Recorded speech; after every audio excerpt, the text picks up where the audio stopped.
Hello and welcome to the Data Engineering Podcast, the show about modern data management. When you're ready to build your next pipeline or want to test out the project you hear about on the show, you'll need somewhere to deploy it. So check out our friends at Linode. With 200 gigabit private networking, scalable shared block storage, and a 40 gigabit public network, you've got everything you need to run a fast, reliable, and bulletproof data platform. And if you need global distribution, they've got that covered too with worldwide data centers, including new ones in Toronto and Mumbai. And for your machine learning workloads, they just announced dedicated CPU instances. Go to dataengineeringpodcast.com/Linode, that's Linode, today to get a $20 credit and launch a new server in under a minute. Alluxio is an open-source distributed data orchestration layer that makes it easier to scale your compute and your storage independently. By transparently pulling data from underlying silos, Alluxio unlocks the value of your data and allows for modern computation-intensive workloads to become truly elastic for the cloud. With Alluxio, companies like Barclays, JD.com, Tencent, and 2 Sigma can manage data efficiently, accelerate business analytics, and ease the adoption of any cloud. Go to dataengineeringpodcast.com/Alluxio, that's ALLUXIO, today to learn more and thank them for their support. And understanding how your customers are using your product is critical for businesses of any size. To make it easier for startups to focus on delivering useful features, Segment offers a flexible and reliable data infrastructure for your customer analytics and custom events. You only need to maintain one integration to instrument your code and get a future-proof way to send data to over 250 services with the flip of a switch. Not only does it free up your engineers' time, it lets your business users decide what data they want where. Go to dataengineeringpodcast.com/segmentio today to sign up for their startup plan and get $25,000 in Segment credits and $1 million in free software from marketing and analytics companies like AWS, Google, and Intercom. On top of that, you'll get access to Analytics Academy for the educational resources you need to become an expert in data analytics for measuring product market fit. And you listen to this show to learn and stay up to date with what's happening in databases, streaming platforms, big data, and everything else you need to know about modern data management. For even more opportunities to meet, listen, and learn from your peers, you don't want to miss out on this year's conference season. We have partnered with organizations such as O'Reilly Media, Dataversity, and the Open Data Science Conference. Go to dataengineeringpodcast.com/conferences to learn more and take advantage of our partner discounts when you register. And go to dataengineeringpodcast.com to subscribe to the show, sign up for the mailing list, read the show notes, and get in touch. And please help other people find the show by leaving a review on iTunes and telling your friends and coworkers. Your host is Tobias Macey, and today I'm interviewing Evan Weaver about FaunaDB, a modern operational data platform built for your cloud. So Evan, could you start by introducing yourself? Great to talk to you, Tobias. I'm Evan Weaver. I'm CEO and one of the co-founders of Fauna. And do you remember how you first got involved in the area of data management? I do remember. So in grad school, I did a bunch of work in bioinformatics. Specifically, I worked on gene orthologs in chickens, as well as a plankton simulator.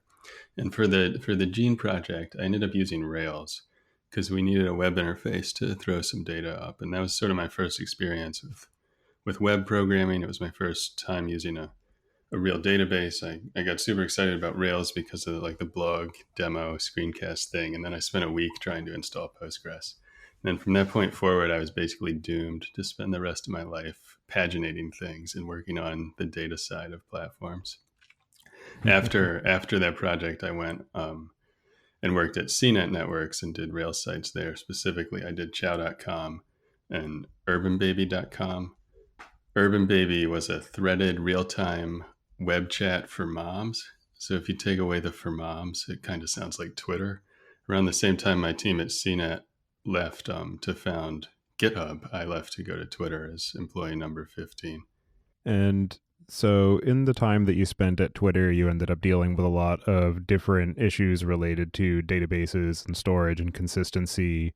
And after that, you went ahead and co-founded Fauna and released the FaunaDB product. So can you start by giving a bit of an explanation about what FaunaDB is and your motivation for starting it?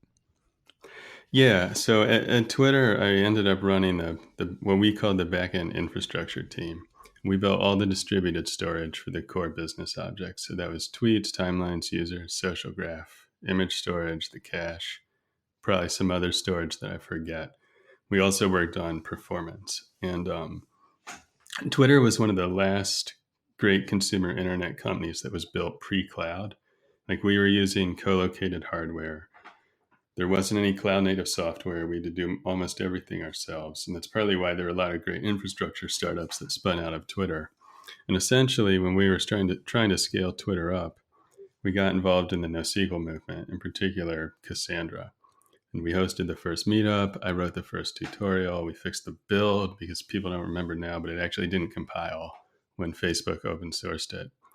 And we were hoping basically that Cassandra would develop into a global data platform that would be multi-purpose, reusable, flexible, productive. And that just didn't happen. And to scale Twitter, we ended up building point solutions where we would take like InnoDB or Redis or Memcache or some other local storage engine and put a sharding facade in front of it that managed replication and querying and transactionality and that kind of thing. But because Twitter was under such extreme time constraints, we just never had the chance to build that truly reusable platform that we wanted to build. So that's basically Fauna. I spent 4 years at Twitter. When I left, a couple people ended up coming with me. And we spent about 3 years in consultancy mode, exploring the data space, working on a bunch of other projects, trying to understand, Twitter needed a social graph, but there's probably not a market for a social graph DB. Like, what do people really need as a general comprehensive data platform? And then in 2016, we felt like we had a prototype down. We had an initial customer. We went and raised our seed round from CRV. And then we raised our Series A in 2017 from Point 72 in GB. And so you've been building this platform for a while, and looking at the technical documentation, it seems to be quite the feat of engineering. So I'm wondering at the outset, what are some of the main use cases that FaunaDB is targeting that you found people were asking for in your exploration of what the data space was looking for and what it was lacking? What we found was really missing was that general purpose, safe and reliable cloud native database, so to speak. Like we found a lot of people who said, I looked at NoSQL and I like the scale. I looked at SQL and I like the flexibility of modeling. I can't get something that does both. That's the same experience we had at Twitter, and partly why we ended up building all these systems more or less from scratch. And we decided, if we don't get this done, it's not going to happen. Like information science doesn't say that you can't build a transactional, global, high performance operational data store, but in practice, there's so much path dependence in software development that at the time, everyone who had tried to do that had basically got diverted into some niche, like time series or click tracking, behavioral data, that kind of stuff. Like the NoSQL vendors had given up on transactionality, data correctness, safety, and were promoting a worse is better story. And the SQL community had fallen back to, well, vertical scale is all you need, global is impossible, never use anything new. So we found that there was a segment of the market, though, that was just refusing to believe that this was as good as it was going to get. And that's our market. And so in recent years, there have been a couple of other projects that came out to enable scaling of transactional workloads across data centers and potentially globally, most notable of which being CockroachDB, which I know is based on the Spanner paper out of Google. So I'm wondering if you can just do a bit of comparison as to how Fauna compares to Cockroach or any of the other products that are available in the market that are offering these global scale transactional databases. Yeah, it's there aren't many entrants in the market because of the tremendous R&D burden. I mean, 5 years ago, people were saying that these systems were literally impossible. So it's kind of in the cold fusion territory. And the main thing that changed that was really Google Spanner. When the Spanner paper came out, similar to the Dynamo paper, the Dynamo paper said you can have total availability if you treat your data this or that way. The Spanner paper said you can have total transactionality if you relax your availability requirements to this minimal degree, which in practice is effectively totally available.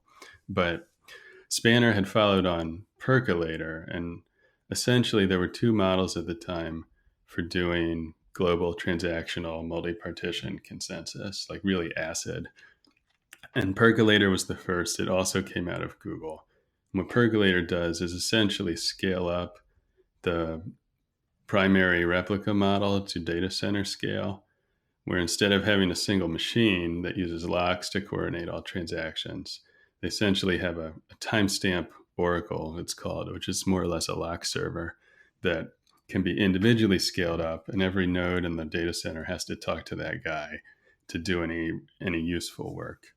And that gives you data center scale reads and writes up until like the limits of that machine, and it gives you global scale out for stale reads, but it doesn't give you global writes.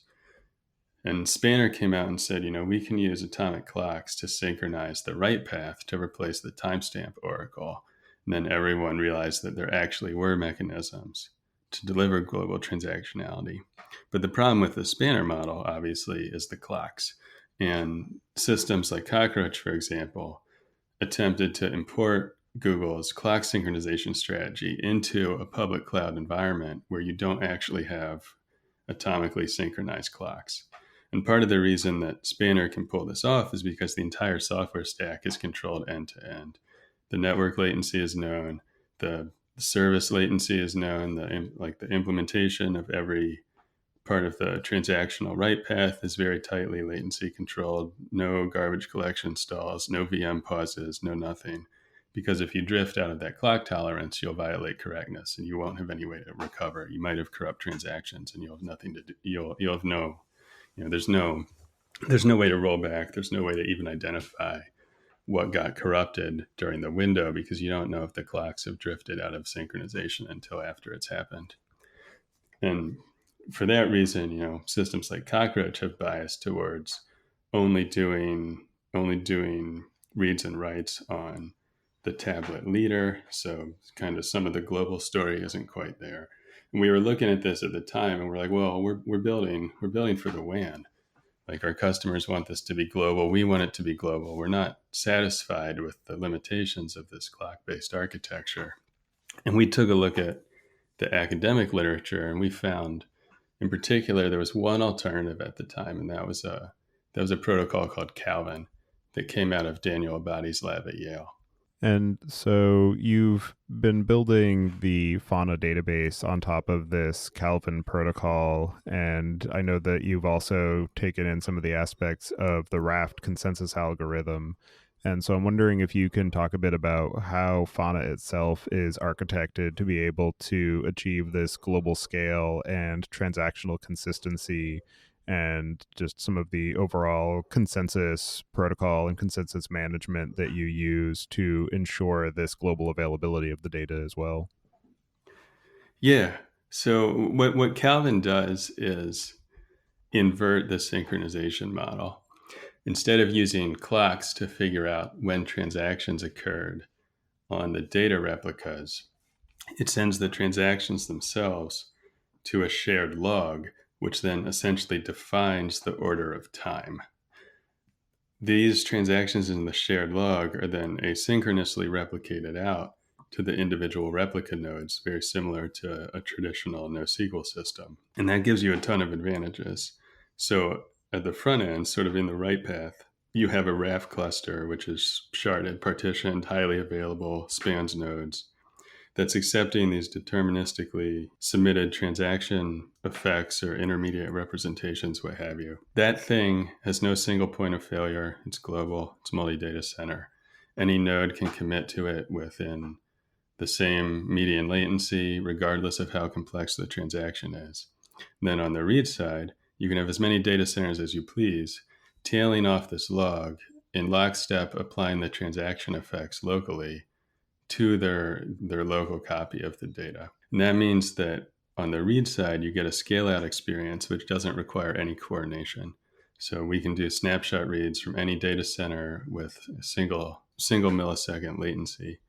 Whereas on the write side, the latency for a commit takes about one majority round trip throughout the log nodes wherever they're configured to be in the data center. So, 100 to 200 milliseconds in a typical multi-continent cluster. That's basically the best you can do in terms of balancing of maximizing availability without ever giving up the benefits of transactionality. And as far as consensus and consistency, I'm wondering what are some of the edge cases that could lead to data conflicts and how Fauna manages resolving or alerting on those conflicts? Fauna offers a functional expression-oriented relational language. It's very similar to LINQ in the way you compose your transactions. You're writing relational patterns in maps and folds and flat maps and that kind of thing. These transactions then get completely processed atomically, with ACID in the database itself.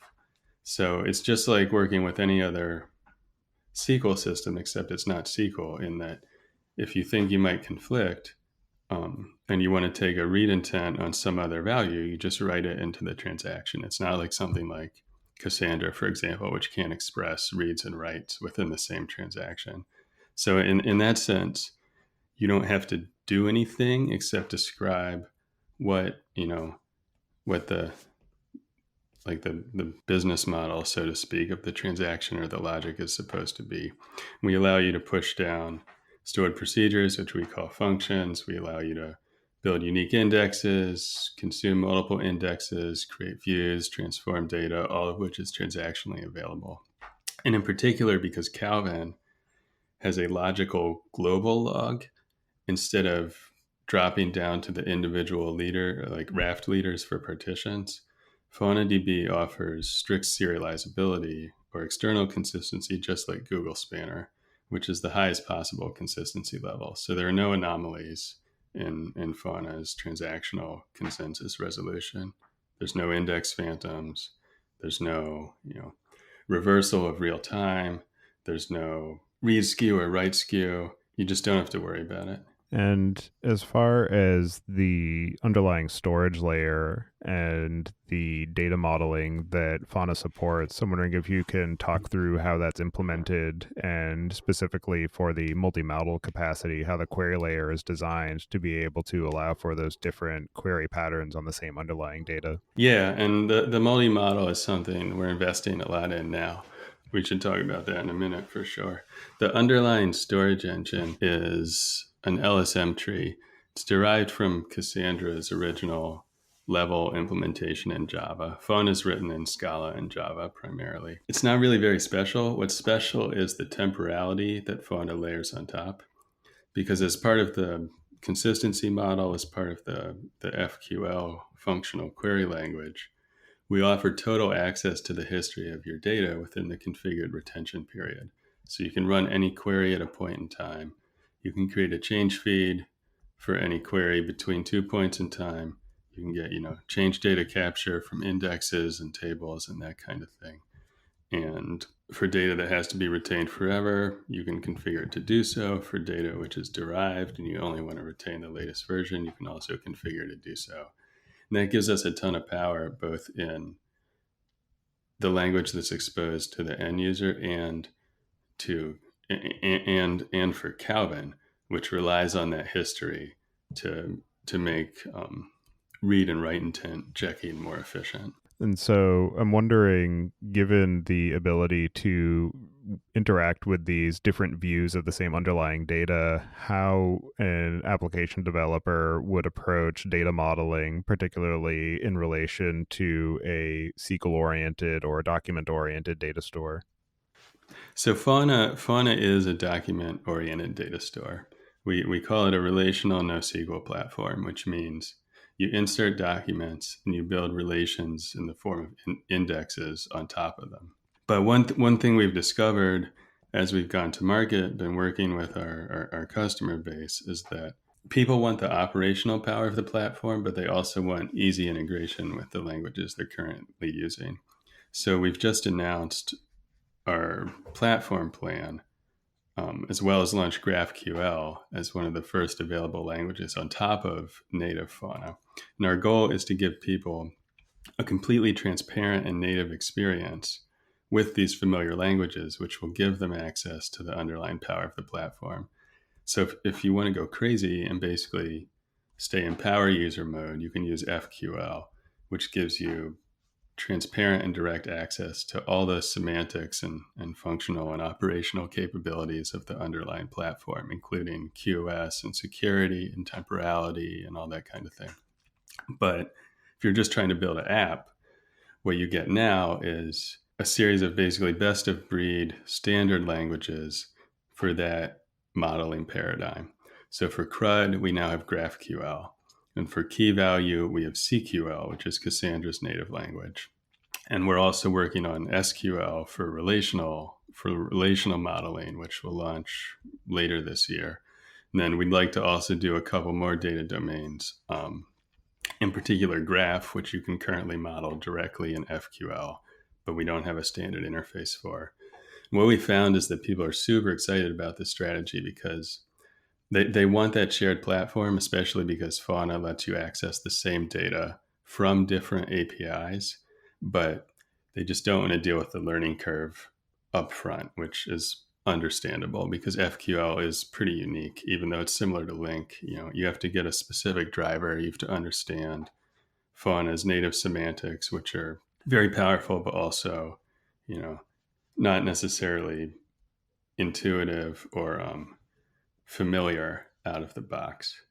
So I would say, depending on what kind of app and data you're trying to model, grab one of those APIs now and go nuts. And as soon as you need more power, you can always get it by dropping down to what's effectively at that point an intermediate representation, just like a compiler compiles, a higher level language to a bytecode or something, internal, a partial representation that is more explicit, gives you more control. We're now doing the same thing with Fauna. And that kind of moves us from the database that does one thing to the data platform. You kind of get, effectively all of, AWS or Google Cloud's operational data systems in a box. And in terms of people who are first getting started on working with Fauna and interacting with the FQL syntax or starting to work with some of these higher level interfaces, I'm wondering what are some of the common points of confusion or surprise or edge cases that they run up against? One of the things we did early on was borrow a lot of terminology from the object relational movement in the 90s. Twitter engineering and us, have a reputation for kind of doing our own thing, hell or high water. And even though object relational databases basically died, we still felt that those paradigms, we felt like those patterns were more or less optimal for modern development practices. But the jargon that we imported from them is a little weird. So like instead of tables or collections, you have classes. And instead of documents or rows, you have instances. Another thing that's a little strange, I think, which we need to fix and use more conventional language. Indexes in Fauna are equivalent to views. You can transform data, you can cover multiple terms, you can rank values, you can even write one index that indexes multiple collections. And these are kind of, similar to a functional programming language or something like F#, OCaml, Haskell, Scala, like Fauna is written in. These are super powerful, but also super abstract concepts. And I think it's been a little difficult for a lot of our users to wrap their heads around a paradigm which is so composable, but also not necessarily familiar with the practices that they've encountered before. And at the same time, there are features which are totally new to the database landscape, like QoS management. Like we run Fauna serverless cloud as a single global Fauna cluster. We use the built-in tenancy in QoS management to provision new accounts within it, because the database hierarchy is recursive, like a file system. So you can have a database that has other databases that have databases within them. Each of those can have a priority. That priority is instantaneously scheduled at a subquery level by the query scheduler on each node. You can do things like consolidate a lot of different applications and different access patterns into the same physical cluster. Those features are very foreign to DBAs, to people building backend applications, because they've never encountered them before. And bitemporality is similar. There are very few production systems with capable, bitemporality implementations. Most people's experience of change data capture is very low level. Like in Postgres, you have to grab some third-party plugin thing that tries to sniff the bin log and look at the binary format. And if you fall behind, you can't catch up because the bin log is gone. Having that kind of stuff highly available, transparent, in the high level, programming language of the data system is just a surprise. And it's been, we're doing a lot of work on docs, on tutorials, as well as the new APIs. But I think a lot of people encounter that initial learning curve with the foreign concepts from the object relational paradigms and elsewhere, and have trouble seeing through it to the underlying operational power. And as far as the types of use cases that Fauna is built for and the types of application design patterns that enables, I'm wondering if there are any sort of unique architectures that it lends itself well to that would be impractical with a single purpose database, whether it's a relational database or a NoSQL document store or something like that. Yeah, there are a lot, and you need to kind of adjust the way you view the database. Like the traditional view of a database, even if it's a distributed system, is a single workload, kind of brittle, operationally heavy system that you just don't want to touch. And Fauna just isn't like that. It's entirely self-managed, whether you're operating it yourself or using our serverless cloud. You can scale it in and out, up and down. Everything happens online. Everything happens without data corruption, without service interruption, with QoS management built in automatically. And you can adopt kind of a platform approach similar to the way, in a large enterprise, like some of our customers, they'll have an internal compute platform that uses Kubernetes or what have you, DCOS, or some of the older, orchestration and cluster management paradigms. But databases are still special snowflakes, and you have to kind of bring your thinking forward and think, what if the database didn't have to be treated differently than my stateless capabilities? What if, I could provision a database for every developer, for every staging environment, for every build? What if I could, run analytics workloads against the production database by giving them a low priority read-only key, that kind of thing. So really adopting that cloud native mentality for the data tier, especially the operational data tier, it's just not something people are accustomed to doing. So we have to do a lot of education there, a lot of demoing, a lot of communication to show that, no, it really is safe. It really does work. And at the same time, having global transparent access to all your data with low latency also leads you into a different series of design choices for your applications. Because if you have, an app which only lives in US East, in AWS or what have you, like say it's been in the original data center for a decade, and there's weeds growing up and rain is dripping on the roof and all that kind of thing, like you don't really see the benefit of global scale out unless you start refactoring your app to also manage, data center level failover. So if you're building a greenfield app and you build it totally stateless, for example, you're using a serverless framework, then you have an experience which is much more like running a CDN, but it magically has access to transactional correct data under the hood instead of just caching. But it's a little difficult to kind of enter that world from a legacy mindset or from a legacy app. Yeah, and I was curious about what you were saying as far as being able to run analytical workloads on Fauna, because I know that it's primarily built for these transactional use cases. And then also to your point about being able to spin up different instances for pre-production environments or for developers to be able to experiment with. I'm curious if there is the ability to leverage either indexes or if there's any sort of fast copy mechanism for being able to populate those pre-production databases with either the entirety or some subset of the data that's stored in the production transactional data store. Yeah, currently there is not. That's something we've been asked about a lot and want to get on the roadmap.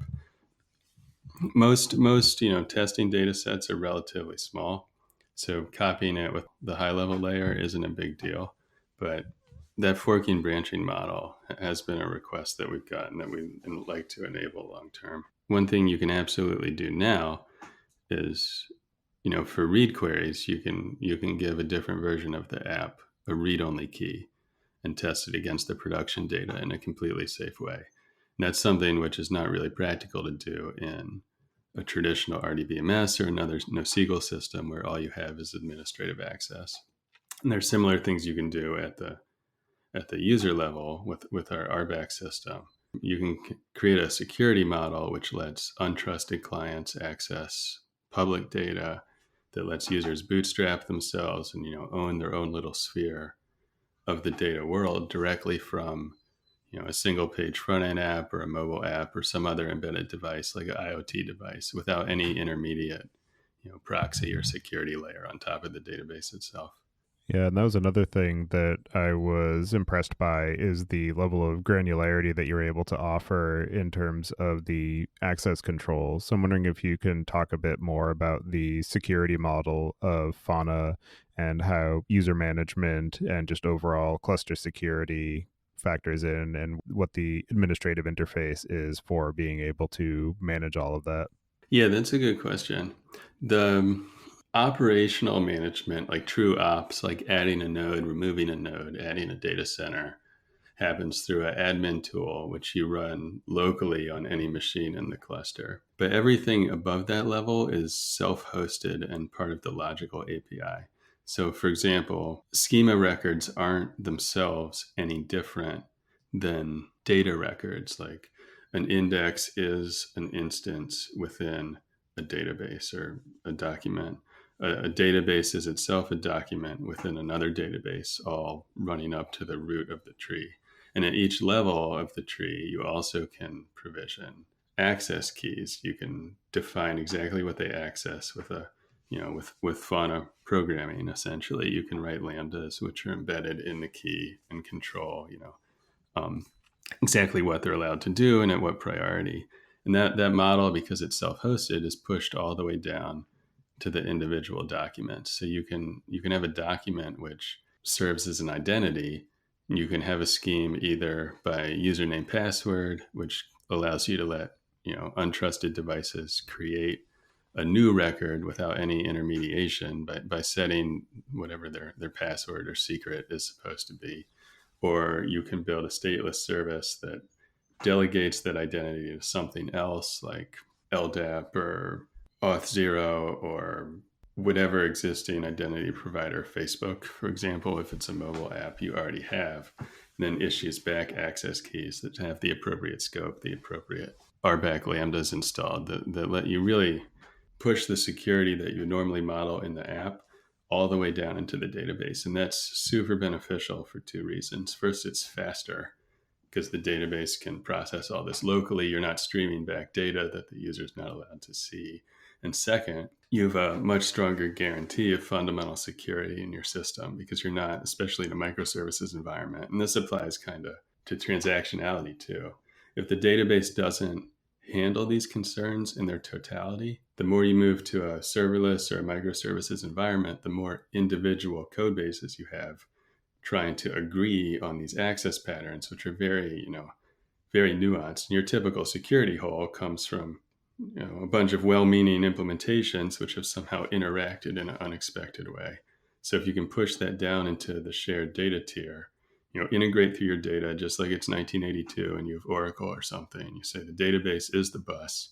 Everything talks to the database. Everything uses, if you want, stored procedures, built in RBAC, that kind of thing, to make sure that what we're doing is correct, safe, properly QoS managed. Then you get a tremendous amount of flexibility at the application tier because you just don't have to worry about that level of concern anymore.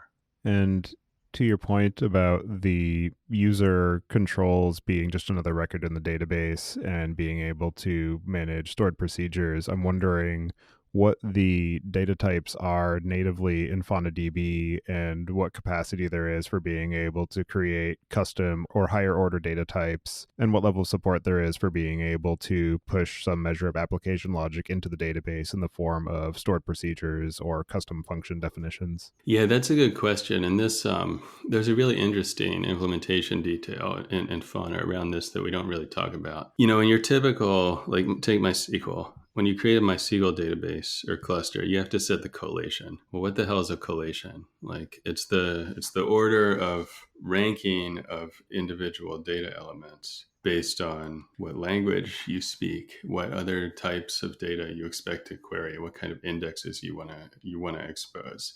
And it's very difficult, especially in like a multi-tenant environment, to say this is what collation should be. And it's also very confusing. And what we did in Fauna is every data type has an ordinal position in what's essentially an infinite circle of all possible data elements. So you can sort, for example, floats and strings together, and you'll get an order which makes sense.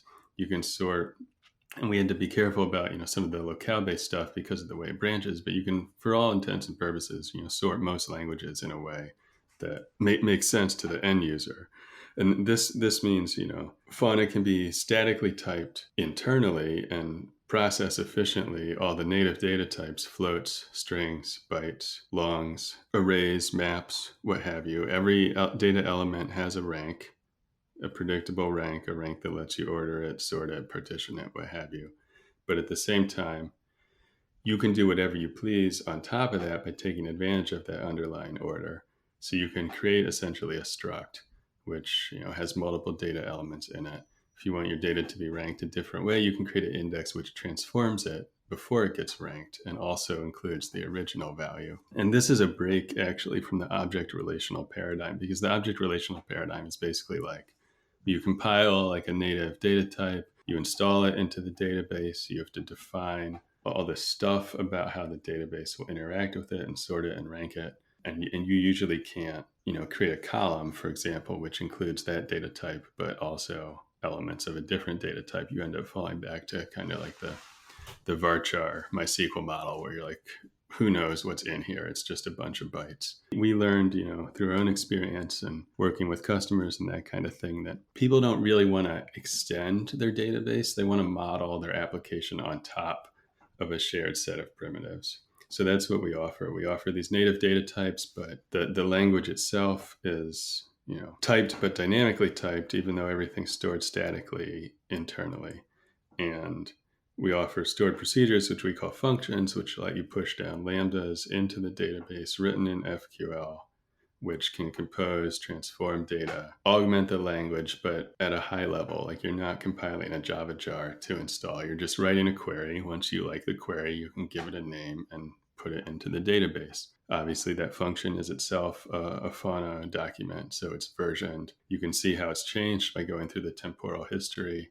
You can, transactionally depend on it when you're doing other operations if you need to. And you really get a much more composable kind of a tuple space experience where the database is a compute engine over data, which it makes transparently available to all the query processes, as opposed to, having to think about it in a more legacy mindset. I really like the temporal aspect of Fauna, of being able to automatically maintain versions of records, because as you mentioned, it's not something that's generally built in as a first class concern into database engines. You either have to, like you said, capture the write-ahead logs in a Postgres database for change data capture, or if you want to be able to keep that information readily available, you have to implement some sort of history table, which has its own edge cases that you have to work around depending on how the data model changes over time. So the fact that it's built in as a first class concern and that it's something that is accessible without having to go through all of these additional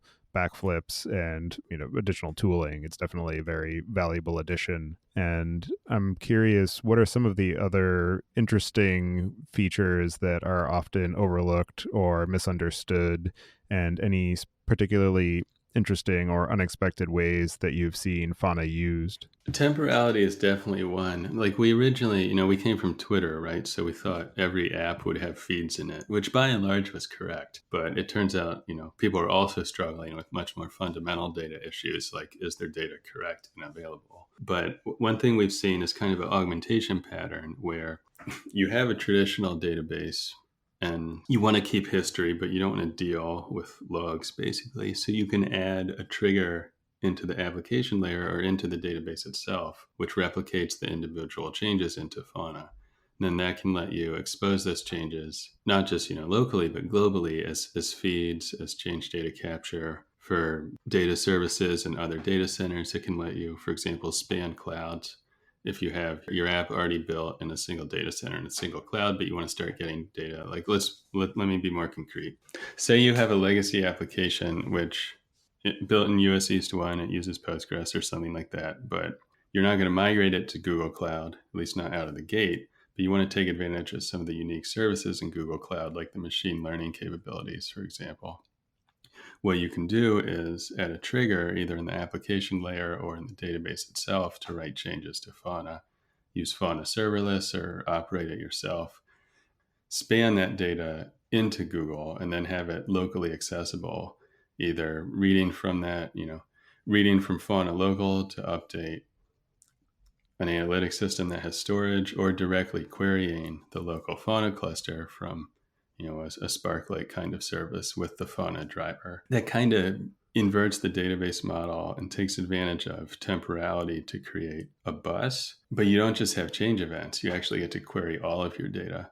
So you can start moving that, some of the patterns which aren't well served by that legacy database into Fauna for things like change feeds and change data capture and that kind of thing. You can also use the security model to lock down the canonical database more tightly, and then rely on Fauna's security model to expose that data to mobile apps, for example. So you can take a database which was built for a trusted deployment environment on the web with servers you own, manage, and essentially use Fauna as kind of a data CDN and get all that relational power, that modeling power, that querying power to make that data globally publicly available to new views into the same underlying product. And what are some of the cases when Fauna is the wrong choice and you would advocate for somebody to choose a different tool or a different platform? One thing we encounter, and to be clear, Fauna is becoming the wrong choice less over time, but one thing we encounter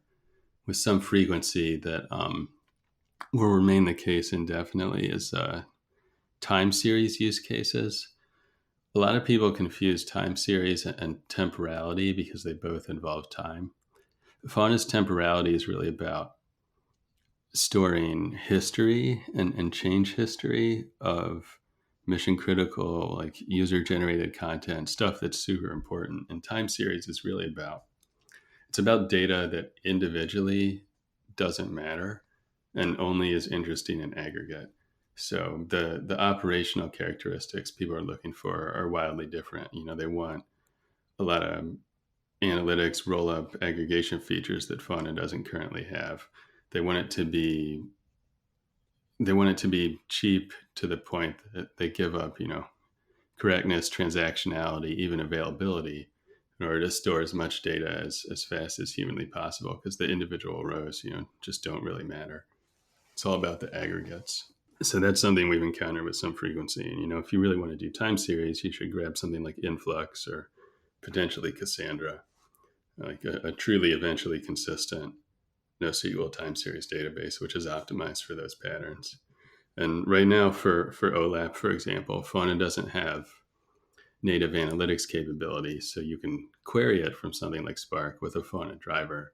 But if you really want to do, kind of an HTAP kind of scenario, the best thing to do is use Fauna's temporality to capture data into a relational database or a cloud analytics service, for example. And the temporality is nice for that because you can do it in a restartable, transactional, correct way. And usually these systems don't have to be, globally distributed. So if you have a global Fauna cluster, you want to do HTAP, just spin up Postgres in one data center, write a connector which will sync the data you care about into Postgres in soft real time, and you'll get that capability. As we bring our own SQL capability online, these needs will diminish. But right now, those are kind of the two main areas where it doesn't really make sense. To be clear, we are building a general purpose data platform, so we're not opposed to eventually implementing pretty much everything you would want out of these different data domains. But right now, the focus is CRUD, relational, document, graph, key value. And in terms of your experience of building and growing the technical and business aspects of Fauna, I'm wondering what you have found to be some of the most interesting or unexpected or challenging lessons that you've encountered in the process. I think it would be safe to say when we set out to build this project, we didn't realize we'd end up solving one of the hardest problems in applied computer science, in particular, global, highly available ACID transactions. There was no industry version of Calvin before Fauna. There was only the prototype that was written for purposes of the paper. So that's the challenge of doing that certainly exceeded our expectations. I mean, most databases are working with a single consensus layer if they have any consensus whatsoever. And some of the patterns for Raft are relatively laid down at this point, although many people botch their Raft implementations. But to add an additional novel consensus protocol on top of that, because we've extended Calvin in quite a few ways, in particular for performance and flexibility reasons, was a tremendous challenge for us. And we were gratified to finish our Jepson analysis with Kyle Kingsbury recently, which kind of validated the entire architecture of what we set out to build in the context of the academic literature and the history that came before, and particularly Google Spanner and Percolator and that kind of thing. So on the technical side, that has by far kind of exceeded, I think, the level of difficulty we initially assumed. That never stopped us before. It never stopped us at Twitter, so we still got it done. But I think that was a surprise. And then I think, there's the usual stuff, which I think is common to technical co-founders, where, I was a director at Twitter and managed a team of about 25 people, but managing a larger company, growing it from scratch, having an executive team and line managers and that kind of thing has been a learning experience for me, because the people are just as hard as the technical aspects of the business. And looking forward, what do you have in store for the future of Fauna, both from the business and the technical side? The biggest thing for us right now is these new APIs. Like, we've seen, a lot of our cloud users already begin to implement GraphQL adapters for Fauna. So we're super excited to release the first party native GraphQL interface and serve that market need more directly. We also have a lot of work to do on the SQL implementation, for example, and then some of the future interfaces will release beyond that. At the same time, we're always improving performance. We're always improving the default consistency levels. You get pushing down latency even further. There's been a bunch of operational improvements lately, which we're excited about, which will dramatically improve certain workloads. We're making it easier to use in different operational environments like Kubernetes and different clouds and that kind of thing. And we also have locality control on the roadmap for this year. And we've started work on the ability to define on a record by record basis where your data lives in a single Fauna cluster. And that makes kind of the shared services paradigm even more powerful, because you can lay out Fauna around the world. You can have it in 25 data centers, and you can have every individual application or logical database that's accessing that cluster decide on a row by row basis where it wants that data to live. And that's good for compliance. It's good for management of, replication costs. It's good for offering a shared service internally or in our own cloud, and really, pushing you to that edge CDN kind of data experience. And are there any other aspects of FaunaDB or the Fauna company that we didn't discuss yet that you'd like to cover before we close out the show? I mean, we're hiring. If you like to work on consensus algorithms, distributed systems, if you like worrying about what can go wrong rather than what can go right, a database company is a good place to be. In high school, I did some hobby stuff with electrical engineering, and I could just never, quite get it together because it was so unpredictable. There's analog stuff happening, and I ended up going into software for that reason. I found it to be a much more predictable environment. But then, of course, I doomed myself to having the same category of problems by working on distributed systems exclusively, which are, again, especially in the cloud, incredibly unpredictable, partially analog environments. Latency varies, nodes shut down, data disks get corrupt. Like, if you're excited about solving those things, please talk to us. And for anybody who does want to get in touch with you about that or follow along with the work that you're doing, I'll have you add your preferred contact information to the show notes. And as a final question, I'd just like to get your perspective on what you see as being the biggest gap in the tooling or technology that's available for data management today.